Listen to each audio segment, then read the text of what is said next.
लाहौर से आजम भट्ट की रिपोर्ट के मुताबिक पंजाब बार कौंसिल की एंटी करप्शन कमेटी का इजलास जेर सदारत अमीर हुसैन भट्टी चेयरमैन एंटी करप्शन कमेटी मुनक्किद हुआ।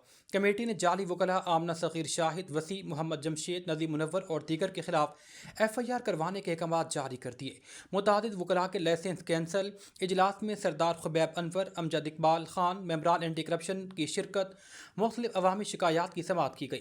मुतासरा फ्रीकैन की दरखास्तों पर समाअत करते हुए फैसला किया गया कि जिन लोगों के पास वकालत के लाइसेंस नहीं, आइंदा बगैर लाइसेंस वकालत किसी भी अदालत में पेश नहीं होंगे। जाली वकला आमना सगीर शाहिद और दीगर के खिलाफ FIR के इंदराज के अहकाम जारी किए गए।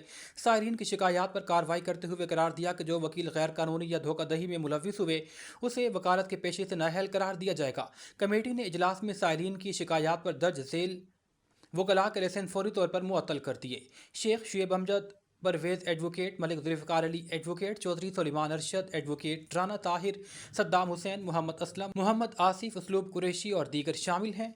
आइंदा समाअत पर जवाब देने के लिए नोटिस भी जारी कर दिए गए। कमेटी ने इस अज़म का इरादा किया है कि मौजूद पेशे में दाखिल होने वाली काली भेड़ों जिन्होंने वकार और तकद्दुस मजरूह किया, उनकी वजह से वकला कम्युनिटी के मुतालिक मनफी तासुर फैल रहा है, उनके खिलाफ anti corruption committee Punjab bar council अपना भरपूर किरदार अदा करेगी।